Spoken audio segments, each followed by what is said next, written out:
मसीह खुदावंद में आप सबको मेरा सलाम। मेरा नाम अज़ीम है। मैं बर्मिंघम इंग्लैंड से आपकी खिदमत में एक दफ़ा फिर हाज़िर हूँ। नाज़रीन, हम उस वक्त तक आपको अपडेट करते रहेंगे जब तक हम UCH को किसी मंतकी अंजाम तक नहीं पहुँचा लेते। तो जो आज की मेरी वीडियो है, एक्चुअली मैंने जो अपनी रिसर्च की है वो मैं आज फिर आपके सामने पेश करूँगा, और मैं आज आपको वो हक़ाइक़ बताऊंगा, वो हक़ाइक़ आपके सामने रखूंगा जिससे ये एक्चुअली कम से कम साबित होता है कि UCH अब डेफिसिट में नहीं है। इस वक्त UCH अपना ख़र्चा पूरा कर रहा है, और वो मैं सारे हक़ाइक़ आपके सामने रखूंगा और आप ख़ुद उसे असेस कीजिएगा। और अगर ये सारे हक़ाइक़ आपको समझते हैं कि ये वैलिड हैं, क्योंकि मैं अपनी तरफ से नहीं दे रहा, ये सारे हक़ाइक़ जो हैं ये आइदर फ्रॉम एडमिनिस्ट्रेटर साहब की तरफ से हैं या आपके जो चेयरमैन मिस्टर लेमल साहब की तरफ से हैं। उसमें से कुछ चीज़ों की मुझे इन्फॉर्मेशन नहीं मिल सकी जो मैं उसमें ऐड करूँगा। मतलब ये नहीं कि गलत नहीं है, मैंने वेरीफाई किया उनको, और मुझे एक उनके बड़े ज़िम्मेदार अहदेदार ने बताया कि वो हक़ाइक़ क्या हैं। लेकिन ये कि मैं उनको उस तरह से नहीं मैं आपके सामने रखूँगा, लेकिन मैं कैलकुलेट ज़रूर करूँगा कि ये कैसे मैं समझता हूँ कि UCH इस वक्त मुनाफे में है, नुकसान में नहीं है। तो पहले हम चलते हैं कुछ वीडियो क्लिप्स की तरफ जो हमारे मोहतरम ब्रदर आशिर जॉन साहब ने बनाए हैं। उनका जो एक लॉन्ग इंटरव्यू है उसको हम देखते हैं, और उसमें देखेंगे कि लायबिलिटीज़ जो हैं वो क्या हैं, कितनी हैं, और उसमें फिर हम ये देखेंगे कि जो इनकमिंग और आउटकमिंग जो जिसको आप कह सकते हैं, कितने पैसे आते हैं और कितने जाते हैं, उसका थोड़ा सा हिसाब किताब आज हम करेंगे। तो आइए सुनते हैं पहले मिस्टर लेमल को। UCH की जो लायबिलिटी है, विच मीन्स जो पेएबल है, सैलरीज में आपका सोशल सिक्योरिटी के ड्यूज हैं, EOBI ओल्ड एज बेनिफिट के ड्यूज हैं, आपका सुई गैस का बिल है, आपके लेस्को के बिल्स हैं, all that it amounts to a figure of about more than about 5 crore rupees. अच्छा, the current liability. Current liability, it's on paper. कोई झूठ सच मतलब ऐसी बात ही नहीं है। It can be proved.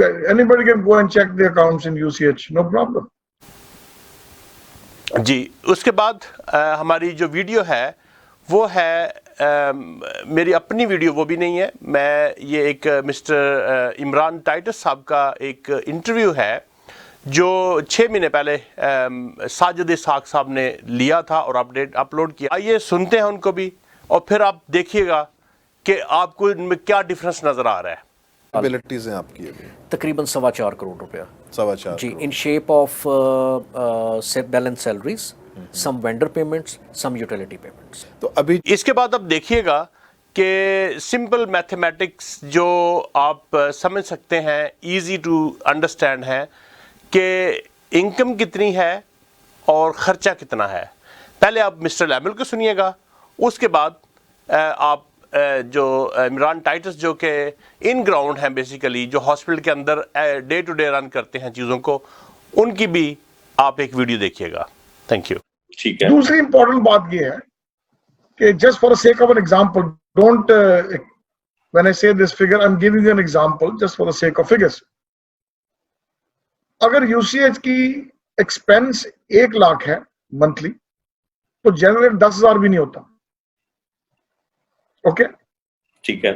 अब जब आप मल्टीप्लाई करते जाएं, every month your liability is rising bye 90%।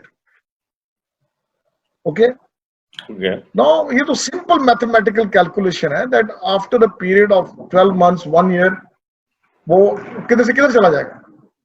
Okay, ठीक है। Now you can't deny that. अब आपकी वो लायबिलिटी जहां पे जा रही है, आपकी इनकम इतनी आ रही है, तो मतलब अब क्या करेंगे? अल्टीमेटली क्या करेंगे? You will shut down the whole thing. आपने देखा कि अकॉर्डिंग टू लेमल साहब जो कि चेयरमैन हैं बोर्ड के, उनके मुताबिक 90% डेफिसिट में UCH जा रहा है। तो आप ज़रा कैलकुलेट कर लीजिए कि इसका मतलब उन्होंने कहा है कि जी एग्जैक्ट फिगर नहीं है, पर उन्होंने 90% की फिगर जो है ना वो तकरीबन कंफर्म ही की है कि 90% जो है वो डेफिसिट में जा रहा है। यानी एक अगर कहते हैं कि अगर एक 100 की जो खर्चा है तो 10 जो है ना वो इनकम होती है। तो इसके बाद अब हम सुनते हैं इमरान टाइटस साहब को, वो क्या फरमाते हैं। जो इंटरनल बजट है दैट इज एनुअल बजट जो है मेरा that is around 5 crore rupees सालाना बजट। जी सालाना बजट। तो 40 लाख महीना आप कह रहे हैं। टाइटस साहब बता रहे हैं कि जो उनकी पेशेंट्स जो है, इनकी जो ऑपरेशनल जो इनकम है वो अपनी इनकम वो बता रहे हैं आपको, और ज़रा वो भी सुन लीजिएगा, फिर हम उस पे आगे बात करते हैं। जी तो 40 लाख महीना को कैसे ब्रेक डाउन करते हैं आप? हम इसीलिए तो डेफिसिट नहीं, में मैं है। सर आपने कहा ना मेरा बजट 5 करोड़ का जी है। हमारी जो 40 लाख अपनी कैसे? जनरेशन है जो हम ऑपरेशंस की सूरत में जनरेट करते हैं या पेशेंट इनकमिंग जो है हमारी वो तकरीबन 25 से 30 लाख रुपए है पर मंथ। मतलब इतना आता है आपको? जी इतना आता है। That is your revenue? That is my revenue which is जो हम खुद जनरेट कर रहे हैं, जो हम जी सुनिए, इमरान टाइटस साहब कह रहे हैं कि उनका जो साल का बजट है वो तकरीबन 5 करोड़ है, और साजिद साहब ने उनकी हेल्प की है कि इसका मतलब है कि 40 लाख आपको हर महीने चाहिए जो आपने लाइबिलिटीज़ पे करनी है। देखा कि तकरीबन 25 से 30 लाख जो है वो हर महीने वो रेज़ करते हैं, और 40 लाख जो है वो उनका खर्चा है। ठीक है जी, अब ज़रा इस पे गौर कीजिएगा, इसको आपने भूलना नहीं है। हम इसके बाद अभी नेक्स्ट वीडियो देखेंगे जिसमें डॉक्टर साहब नज़र आया और मिस्टर लैमुल ये प्रूव करने की कोशिश कर रहे हैं कि जो उन्होंने डील की है शौकत खानम के साथ वो बड़ी फ़ायदेमंद है, और मैं भी उनसे एग्री हूँ एक्चुअली कि वाकई वो फ़ायदेमंद है, क्योंकि उनसे काफ़ी पैसे उन्होंने जनरेट किए हुए हैं। तो आइए उनको सुनते हैं हम। उनकी डील में जो कॉन्ट्रैक्ट है उसमें 2-3 चीजें बड़ी इंपॉर्टेंट है। एक तो ये है कि 13% ग्रॉस रेवेन्यू का, नेट नहीं ग्रॉस का, यूसीएच के पास आता है। अब एक वीडियो मैंने देखी जिसमें उन्होंने कहा जी वो शौकत खानम का पैसा कहाँ गया, वो मैं बताता हूँ। 56 लाख से ज्यादा यूसीएच ने बिजली के बिलों के लिए शौकत खानम से एडवांस लिया। अच्छा, ये बातें मैं कह रहा हूँ, ये शौकत खानम से जाके आप कंफर्म करें, और ये जो स्प्रेडशीट मैंने आपको भेजी है ये आपको डिस्प्ले अगर आप कर सकते हैं इसमें नजर आएगा। ठीक है। और उसके बावजूद 18 लाख से ज्यादा रुपए क्रिसमस पे शौकत खानम से मैं रिक्वेस्ट की कि आप कटौती ना करें ताकि सैलरीज मिले। और अभी रिसेंटली भी 2,61,000 रुपए मार्च में यूसीएच को दिए गए। ये स्प्रेडशीट आप देखें, स्प्रेडशीट दी है, ग्रीन लाइन है ना ऊपर, इसमें देखें आगे ये जो SKDCL है ये है Shaukat Khanum diagnostic centre at Liberty UCH. ठीक है जी, ठीक है। पहले ये जो इनवॉइस मंथ के साथ है। अब इसमें जो इनका टोटल रेवेन्यू है अगस्त से लेके मार्च तक, क्योंकि अप्रैल की अभी तक हमारे पास इनवॉइस नहीं आई, वो आपको नजर आएगा कि ये है 28 करोड़ नहीं 2,82,25,020 ये 6 महीनों में नजर। ठीक है, उसमें से उन्होंने 37,60,252 रुपए यूसीएच का शेयर बनता है। उस पे 8% होल्डिंग टैक्स कटा जो कि हमें गवर्नमेंट को देना जरूरी है, ये हमारी इनकम है ना। ठीक है। और ये एंथनी साहब ने एफर्ट करके भी रिसेंटली यूसीएच को फाइलर बनाया और टैक्स नंबर मिला, तो जिसकी वजह से 20% के बजाय 8% कटा। और हमने वो पेमेंट जो उन्होंने रेट्रोस्पेक्टिव थी उस पे भी उन्होंने हम पे ये एहसान किया कि 8% कटा, क्योंकि ये एनटीएन हमें मिला है कहीं जाके मार्च अपना जनवरी फरवरी में। अब यूसीएच इनकम जो टोटल हुई इसके बाद, ये जो रेड में है वो 34,59,000। हमने शौकत खानम से पहले लेस्को का एक बिल 14,78,152 रुपए का एडवांस लिया। फिर हमने 14,32,000 इलेक्ट्रिक जो ट्रांसफार्मर है उसके लिए एडवांस उनसे लिया। फिर हमने 27,88,315 रुपए उनसे एडवांस लिया। हमारी इनकम कितनी है? 34 लाख। हमने इनसे एडवांस कितना लिया? 57 लाख। ये घाटे का सौदा है, और ये हमारे पास रसीदें हैं मौजूद, शौकत खानम के पास भी हैं। आशिर, ये जो एक्सेल शीट है ये आशिर भट्टी साहब जो अकाउंटेंट है ये उनकी बनाई है मेरे हाथ, मैंने उनको मॉडल दिया था, ये फिगर्स वो बीच में डालते हैं। फिर आप ये जो साइट पे कवर हो रहा है, ये इसको अगर आप साइट पे करें, ये जो आपका पिक्चर्स का है। ये ब्लू के बाद राइट पे, राइट साइड का मैं कॉलम आपको दिखाना चाहता हूँ। ये वाला आउटस्टैंडिंग रिसीवेबल, नहीं, ये जो ब्लू कॉलम्स है ना, हाँ राइट जी ये साइड वाला में ब्लू के साथ थोड़ी सी ज्यादा थी। हमने इस टाइम में उनसे 57 लाख से ज्यादा का एडवांस लिया हुआ, ले लिया, ठीक है। हम पे कर रहे हैं उनको मंथली। जैसे ही हमारा बीच में इनकम आती है 13%, उसमें से कुछ पे करते हैं। क्रिसमस पे 18 लाख उनसे हमने कहा कि जी आप ना काटे, में पूरा दे दें। और अब ये जो बॉटम राइट साइड पे नीचे फिगर आ रही है 2,61,659, ये अभी रिसेंट मार्च में पेमेंट आई है, अभी अप्रैल की मजीद आएगी। आप ज़रा गौर कीजिएगा कि डॉक्टर साइमन ज़राया जो हैं वो किस तरह ये प्रूव कर रहे हैं कि ये प्रोजेक्ट जो है वो बहुत अच्छा है। शौकत खानम के साथ उनका जो इल्हाक है, बिज़नेस डील जो है वो बहुत अच्छी है, और मैं भी उससे एग्री हूँ कि वाकई इसमें बहुत सारे पैसे आ रहे हैं। इसके बाद आप देखिएगा कि जनाब साजिद इसाक साहब उनसे पूछ रहे हैं, इमरान टाइटर साहब से पूछ रहे हैं कि जी आपका क्या ख्याल है, आपके पास प्रोजेक्शन क्या है।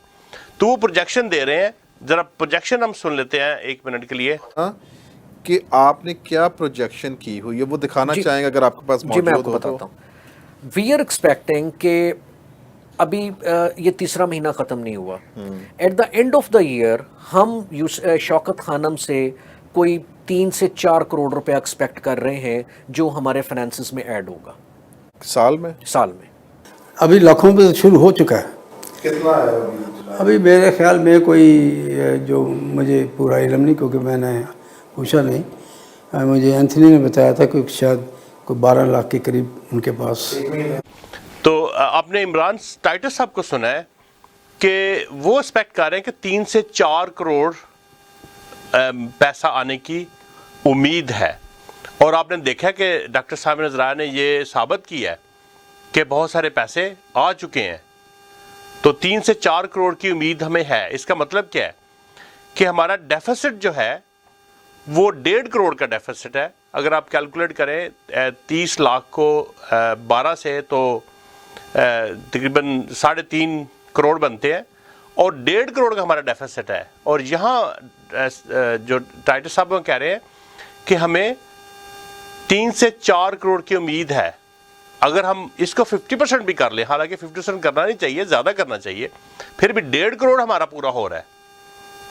तो इसका मतलब क्या है कि जो भी हम जनरेट कर रहे हैं इस वक्त हॉस्पिटल में और शौकत खानम के साथ जो हमारा इल्हाक है, उन 2 चीज़ों से हमें जो फ़ायदा पहुंच रहा है वो हमारे ख़र्चे पूरे करने के लिए एनफ है। और उसके बाद ज़रा सुन लीजिएगा कि जो ट्रेनिंग्स यहाँ होती हैं, जो यहाँ ट्रेनिंग्स होती हैं, वो ट्रेनिंग्स जो है वो भी पेएबल है। यहाँ मैंने आज सुबह ही पूछा किसी से, और किसी ने मुझे बताया है कि यहाँ 200 स्टूडेंट्स हैं जो डिफरेंट स्पेशलिटीज़ जो डिफरेंट कोर्सेज कर रहे हैं, और हर स्टूडेंट जो है वो 3,000 पे करता है। तो हर महीने 6 लाख आपको ऐड होता है। तो आप अंदाज़ा कीजिए कि 6 लाख को अगर आप हर महीने ऐड होता है तो 12 से आप इसको ज़रब दे दें। मेरा ख्याल है कि इसके बाद कोई और फिगर देने की आपको ज़रूरत नहीं है। कि मैं बड़े फ़ख्र से ये बात बताता हूँ कि 5 ट्रेनिंग्स जो प्रॉपरली पंजाब मेडिकल फैकल्टी के साथ रजिस्टर्ड हैं वो इस वक्त UCH का असासा है, जिसमें आपका लैब टेक्नीशियन है, OT टेक्नीशियन है, एक्सरे टेक्नीशियन है, डिस्पेंसर है और मिडविफरी है। सवाल यहाँ जी। इस वक्त हमारे पास एमरजेंसी है। It is not very good emergency, but at least वो इस पोजीशन में ज़रूर है कि अगर हम उसको नहीं कुछ पेशेंट को और कुछ नहीं कर सकते तो एटलीस्ट उसको स्टेबल करके फर्स्ट एड दे के we can easily refer him. और मैं यहाँ ये भी आपको बताना चाहता हूँ कि उसको रेफरल के लिए या ट्रांसपोर्टेशन के लिए we have a very good proper equipped ambulance. और उसके बाद डेंटल हमारा एक्टिव है, हमारा डायग्नोस्टिक लैब और जो हमारा रेडियोलॉजी डिपार्टमेंट है वो एक्टिव है। Then gynae is very much active, eye is very much active, physiotherapy is active, although कि फिजियोथेरेपी अगेन हमारा काफ़ी पुराना है but it is active. And your ये सारी चीज़ें ये साबित कर रही हैं कि hospital is not in loss. Hospital जो है वो प्रॉफिट में है। जब प्रॉफिट में है तो वो जो इनकम और जनरेट हो रही है उसको इन्वेस्ट किया जाए। हॉस्पिटल के ऊपर अभी पास्टर साजिद जो है वो लोगों से पैसे लेके इन्वेस्ट कर रहे हैं, लगा रहे हैं। हॉस्पिटल की अपनी जो इनकम है वो कहाँ जा रही है, वो क्यों नहीं लग रही? अगर साजिद साहब को ये समझ आ रही है कि प्राइवेट रूम्स जो है वो तैयार करने चाहिए, तो एडमिनिस्ट्रेशन को क्यों नहीं नज़र आ रहा है कि ये रूम तैयार करने चाहिए? वो उनका कंट्रीब्यूशन कहाँ जा रहा है? वो अपना पैसे क्यों नहीं इन्वेस्ट कर रहे उधर? ये लोगों से पैसे लेके तो चलो लोगों खुशी से लगा रहे हैं, मुझे खुशी है इस बात की, पर लोग क्यों लगाए सारे? आप क्यों नहीं लगा रहे? हॉस्पिटल जो जनरेट कर रहा मनी वो क्यों नहीं लगा रहा? तो प्लीज़ इस चीज़ को गौर कीजिए। मैं अभी इसके बाद आपको इन राइटिंग ये चार्ट मैं पोस्ट कर रहा हूँ, ये चार्ट भी आप देख लीजिएगा। और उसके बाद मेरा ख्याल है कोई और जवाज नहीं रहता अब कि आप ये हॉस्पिटल किसी को बिजनेस मॉडल पे दें या किसी को लीज पे दें या रेंट पे दें या जो भी आपका आइडिया था। जब हॉस्पिटल एनफ मनी जनरेट कर रहा है, आपके जो एक आपने प्रोजेक्ट शुरू किया है वो सक्सेसफुली रन हो रहा है, लोग यहाँ इन्वेस्ट कर रहे हैं और आपका हॉस्पिटल प्लस में है और बल्कि पैसे कुछ सेव भी हो रहे हैं। और अभी मैंने उसका फार्मेसी का जिक्र नहीं किया, फार्मेसी भी किसी को रेंट पे दी हुई है या कॉन्ट्रैक्ट पे दी हुई है, तो वो भी मनी इन हो रही है। तो जब इतने पैसे आ रहे हैं तो हॉस्पिटल को तरक्की क्यों नहीं देते? ये सबके सोचने की चीज़ है। जितने भी बोर्ड मेंबर्स हैं, जो भी जिम्मेदारान हैं, वो ये पूछें, पता करें कि वो पैसे जब आ रहे हैं तो कहाँ जा रहे हैं, और अगर जा रहे हैं तो वो क्या वो डेवलपमेंट के लिए जा रहे हैं या नहीं। ये सारी चीज़ें ये सारे सवाल और मैं आपके पास छोड़ के जा रहा हूँ। लेकिन मैंने आज ये साबित कर दिया है कि आपका हॉस्पिटल प्रॉफिट में है, उसको किसी को देने की ज़रूरत नहीं है। और जितने भी हमारे इस वक्त जो चीज़ें रन हो रही हैं वो सारी रन भी हो सकती हैं और तरक्की की तरफ भी हम जा सकते हैं। बहुत शुक्रिया।